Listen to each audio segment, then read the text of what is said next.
지금 XRP 이거 잘못 보면 남들 다 먹고 난 자리에 들어가서 바로 물립니다. 많은 분들이 가격 안 오른다고 관심 끄고 나가시는데요. 저는 그게 정확히 틀린 판단이라고 봐요. 지금 XRP에서 아무도 안 보는 곳에서 가장 이상한 일이 벌어지고 있거든요. 가격은 1달러 중반 박스권에서 몇 달째 답답하게 기어다니죠. 근데 뒤에서는 ETF란 기관 자금이 XRP를 조용히 빨아들이고 있습니다. 첫날 거래량이 각각 수천만 달러씩 찍힌 XRP 현물 ETF가 한꺼번에 3개나 나왔어요. 하루에 8천만 개가 넘는 XRP가 ETF 안으로 통째로 사라진다는 분석까지 나왔습니다. 자, 근데요. 여기서부터 소름이 돋습니다. 겉으로 보면 XRP 차트는 완전히 잔잔한 호수예요. 바람 한 점 없어 보이죠? 그런데 그 물속에서는 대형 잠수함들이 소리 없이 방향을 틀고 있어요. 골드만삭스가 XRP ETF에 들어갔고 공급량의 대부분을 소수 고래들이 쥐고 앉아 있습니다. 개인들이 가격 안 오른다고 짜증내며 나가는 바로 그 순간에 저쪽 깊은 물속에서는 손바뀜이 벌어지고 있는 거예요. 오늘 이거 끝까지 보시면요. 왜 차트보다 먼저 봐야 할 게 가격이 아니라 누가 물량을 가져가고 있느냐인지 정확히 알게 됩니다. 마지막에 그 답을 딱 짚어드릴게요. 근데 여기서 짚고 넘어가야 할 게 하나 있어요. 요즘 유튜브 켜면 XRP 월가 예언 100달러 간다 이런 말이 넘쳐나죠? 솔직히 말할게요. 그 100달러, 500달러 예언은 지금 데이터로 보면 커뮤니티 뽕입니다. XRP가 500달러가 되려면요. 시가총액이 웬만한 나라 경제를 다 합친 것보다 커져야 돼요. 그건 분석이 아니라 그냥 숫자 장난이에요. 근데 진짜 무서운 건 이겁니다.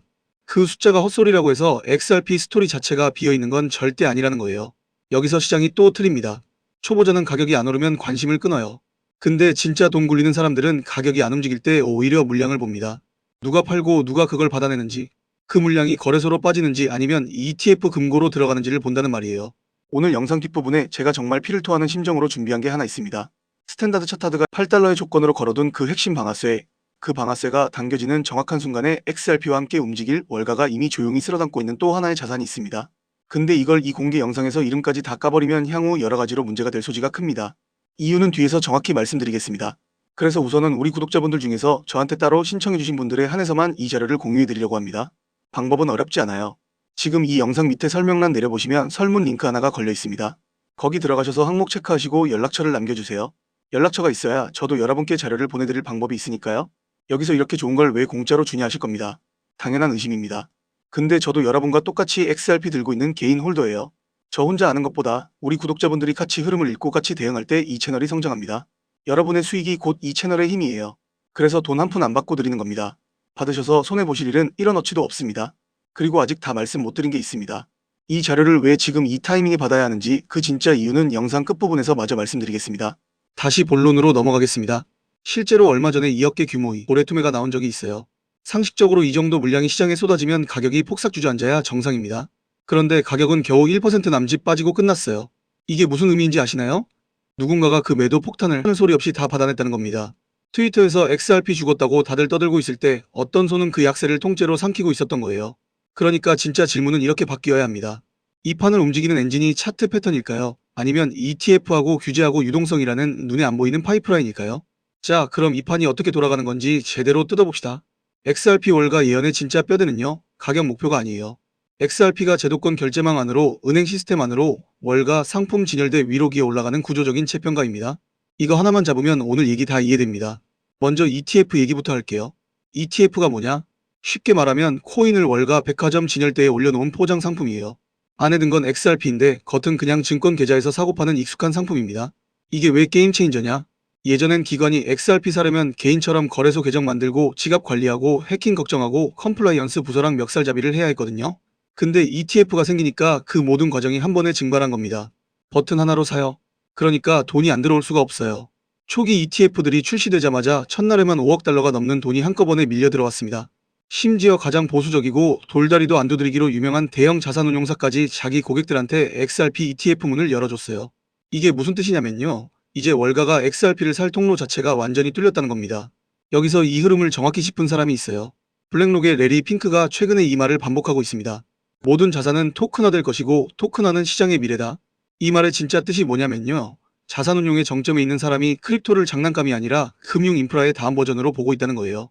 그래서 지금 봐야 할 자리는 XRP 가격 몇 달러냐가 아니라 이 토큰화라는 고속도로 위에 XRP가 어느 차선에 서 있느냐입니다. 결제와 송금 차선이라면 핑크가 말한 그 미래에서 XRP는 빈자리가 아니에요. 규제예요. XRP의 오래된 아킬레스건이 바로 이거였습니다. 규제 불확실성. 언제 증권으로 찍혀서 상장 폐지 당할지 모른다는 공포요. 근데 그 안개가 걷히고 있어요. 미국, 일본, 영국 쪽에서 규제하고 라이선스가 하나씩 정리되면서 은행하고 기관이 들어올 명분이 생긴 겁니다. 이게 바로 월가 예언이라는 제목의 진짜 실체예요. 규제 정리라는 건 안개 낀 활주로에 착륙등이 하나씩 켜지는 거랑 똑같습니다. 등이 켜지면 그 다음엔 비행기가 줄줄이 내려앉아요. 리플이 밀고 있는 스테이블 코인하고 결제망입니다. 리플이 발행하는 스테이블 코인 공급이 최근 들어 무섭게 불어나고 있어요. 한 달 새 거의 2배 가까이 늘었다는 분석이 있을 정도예요. 이게 XRP 레저 위에서 실제 결제하고 자금 이동에 쓰이기 시작했다는 신호입니다. 근데 여기서 냉정하게 짚을 게 있어요. 정직하게 말할게요. XRP 레저에 실제로 잠겨있는 돈, 그러니까 온체인에서 돌아가는 자본은 예전 고점 대비 크게 쪼그라들었습니다. TVL이라는 지표가 있어요. 이거 쉽게 말하면요, 식당에 실제로 앉아서 밥값 내는 손님들의 총 식사비예요. 겉에서 보면 사람이 바글바글해 보여도 계산대에 돈이 안 쌓이면 그 식당 매출은 별 볼 일 없는 거죠. XRP가 지금 딱 이 상태입니다. 기관 스토리는 화려한데 실사용 숫자는 아직 그 서사를 못 따라와요. 이걸 인정 안 하면 그냥 뽕쟁이 대본이 되는 거예요. 한 가지 더, 온체인 평균 매입가라는 게 있어요. 시장 참여자들이 평균적으로 얼마의 XRP를 샀느냐? 지금 시세는 그 평균 매입가보다 살짝 아래에 있습니다. 이걸 체온계로 비유하면요, 평균 보유자가 지금 미실현 손실 구간, 그러니까 이 악물고 참는 표정을 짓고 있다는 거예요. 항복은 아닌데 웃지도 못하는 상태, 무릎은 아닌데 허벅지쯤. 재밌는 건요, 역사적으로 이런 구간에서 조용히 물량을 긁어모으던 손들이 나중에 웃었다는 거죠. 자, 여기서 여러분이 느껴야 할 건 월가 예언이라는 게 마냥 헛소리는 아니지만 그렇다고 숫자 안 보고 믿으면 그대로 호구된다는 겁니다. 근데 XRP만 쳐다보고 있으면 그건 그림의 절반만 본 거예요. 진짜 돈은 항상 순서대로 흘러요. 이 순서를 모르면요, 매번 남들 다 먹고 난 뒤에 들어가서 물리는 거예요. 돈의 흐름은 계단식입니다. 첫 계단은 언제나 비트코인이에요. 기관은 겁이 많거든요. 그래서 제일 먼저 제일 크고 안전해 보이는 비트코인을 삽니다. 여기에 돈이 꽉 차서 넘치기 시작하면 두 번째 계단으로 흘러내려요. 이더리움입니다. 스마트 컨트랙트하고 디파이의 대표 자산이니까 기관들이 그 다음으로 언어를 배우는 자산이죠. 이더리움이 어느 정도 오르고 나면 세 번째 계단 솔라나로 갑니다. 속도 빠르고 생태계 성장한다는 내러티브로 돈이 몰려요. 그 다음이 핵심입니다.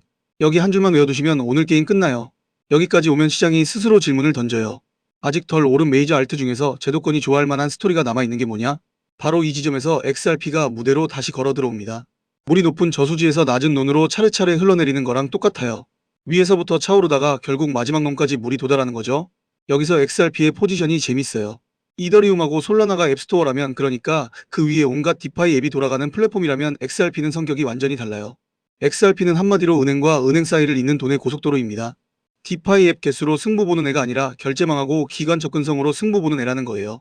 그래서 XRP를 디파이 잣대로만 재면 약해 보이고 결제 인프라 잣대로 재면 또 얘기가 완전히 달라지는 겁니다. 이 부분도 시장이 아직 못 보고 있어요. 그리고 이 순환매 구조에는 연료가 있어요. 바로 의견이 갈린다는 사실 그 자체입니다. 커뮤니티 가보면요, 한쪽에서는 XRP는 로테이션 돌 때만 잠깐 반짝하는 한물간 알트다 이러고 있어요. 다른 쪽에서는 국경 간 결제 실사용 코인이라 장기 보유 가치가 있다 이러면서 멱살 잡고 싸우고 있죠. 근데 이게 핵심이에요. 모두가 확신하면 이미 늦은 거고 모두가 포기하면 오히려 위험한 겁니다. 의견이 이렇게 팽팽하게 갈리는 구간, 이게 바로 큰 변동성의 전조거든요. 비트코인이 문을 열고 이더리움이 기관의 언어를 만들고 솔라나가 속도의 내러티브를 가져간 다음에요. XRP는 그럼 은행 결제망은 누가 먹느냐? 이 질문으로 다시 등장한다는 거예요. 자, 그럼 이제 XRP 그 자체를 해부해봅시다. 이게 정말 월가가 침 흘릴 만한 구조인지 아니면 그냥 이름값만 남은 늙은 코인인지, XRP가 대체 뭘 하는 앤지 초등학생도 알아듣게 말할게요. XRP는 한마디로 나라와 나라 사이를 건너뛰는 초고속 환승 티켓입니다. 지금 한국에서 미국으로 돈 보내려면요, 은행 여러 군데를 거치고 며칠씩 걸리고 수수료 뜯기잖아요. XRP는 이 중간에 답답한 톨게이트들을 다 건너뛰겠다는 거예요. 돈이 돌아가는 길 자체를 짧게 만들어버리겠다는 프로젝트죠. XRP 레저는 그러니까 은행 돈이 지나가는 하이패스 전용 차선입니다. 남들 다 톨게이트에서 멈춰서서 카드 긁을 때 이놈은 안 멈추고 그냥 쭉 빠져나가는 거예요. 톨게이트 막히면요, 차가 아니라 돈이 멈춥니다. XRP는 그 멈춤을 없애겠다는 거죠. 이게 왜 대단하냐? 비트코인은 가치 저장, 이더리움은 스마트 컨트랙트 플랫폼, 솔라나는 빠른 앱 생태계에 강해요. 근데 XRP는요, 결제하고 송금하고 은행 인프라라는 내러티브를 거의 독점하고 있습니다. 이 판에서 직접적인 경쟁자가 생각보다 적어요. 그리고 이 프로젝트 뒤에 누가 있는지 아세요? 리플이 연간 수십조 달러 규모의 기업 자금관리 네트워크를 통째로 인수했다는 얘기가 있어요. 이게 무슨 뜻이냐면요, 기업들이 실제로 돈 굴리는 그 파이프에 자기네 스테이블 코인하고 XRP를 직접 꽂아 넣겠다는 겁니다. 여기에 비트와이즈, 프랭클린 템플턴, 그레이스케일 같은 이름들이 XRP ETF판에 들어와 있고 아까 말한 골드만삭스까지 얹어 있어요. 이 정도 베커들이 한 코인에 동시에 이름 올리는 거 크립토판에서 절대 흔한 일 아닙니다. 토크노믹스가 진짜 양날의 검이에요. 공급량의 압도적인 대부분을 소수고래가 쥐고 있습니다. 좋게 보면 기관하고 ETF가 이 물량을 계속 흡수하면 시장에 풀린 코인이 확 줄어드는 공급 쇼크가 만들어질 수 있어요. 고래 지갑은 항구의 정박한 대형 유조선 같은 존재입니다. 이게 조금만 움직여도 항구 전체가 긴장하죠. 근데 그 유조선들이 물량을 팔지 않고 오히려 ETF 금고로 옮겨 담기 시작하면 시장에 떠다니는 배가 통째로 사라지는 거예요. 나쁘게 보면 소수 지갑이 마음먹고 던지면 시장 심리가 한 방에 무너질 수도 있다는 거고요. 그래서 아까 그 2억 개 투매를 누가 받아내느냐가 그렇게 중요한 겁니다. 받아주는 손이 있다는 증거니까요. 다만 이걸 확정적인 매수 신호로 단정하면 안 돼요. 그건 분석이 아니라 도박입니다. 근데 여러분이 진짜 궁금한 건 이거잖아요. 그래서 왜 내 계좌는 녹고 있는 건데? 이유가 있습니다. 세력이 여러분 심리를 정확히 설계했기 때문이에요. 사람들이 왜 알면서도 당할까요? 답은 심리에 있습니다. 세력은 인간의 본능적 약점을 파고들어서 개미를 털어요. 지금 XRP 시장에서 벌어지는 일이 정확히 그겁니다. 지금 여러분이 느끼는 그 불안감 있죠? 남들 다 사는데 나만 안 사면 어쩌나 이 감정. 이거 세력이 만든 거예요. 이걸 포모라고 합니다. XRP가 조금만 오르면 여러분 마음이 급해지죠. 지금이라도 더 사야 하나? 근데 세력은 딱 그 순간을 노려서 물량을 던지고 빠져나갑니다. 여러분이 고점에서 받아주는 거예요. 그리고 확증 편향이라는 것도 있어요. 자기가 믿고 싶은 정보만 골라 받는 거예요. XRP 이제 끝났대 하는 부정적 뉴스만 보면서 자기 패닉세를 정당화하거나 반대로 XRP 무조건 오른대 하는 뉴스만 보면서 무작정 버티거나 세력은 이 양쪽 모두한테 먹잇감을 던져줍니다. 벼농사 지을 때 참새 쫓는 허수아비 아시죠?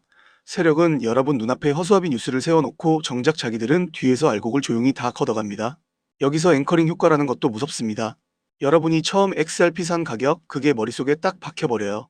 그 가격이 기준이 돼서 지금 올라도 본전만 되면 팔아야지 하고 떨어지면 그때 팔 거라고 좌절합니다. 세력은 이 심리를 이용해서 여러분 판단력을 흐립니다. 축구에서 팩패스 아시죠? 공격 안 될 때 억지로 밀어붙이다 뺏기지 말고 뒤로 한번 돌리면서 판을 다시 짜는 거. 지금 우리가 할 건 조급한 전진이 아니라 냉정한 팩패스입니다. 마지막으로 기관 동향, 특히 블랙록 같은 거대 운용사의 XRP ETF 관련 발표에 촉각을 세우세요.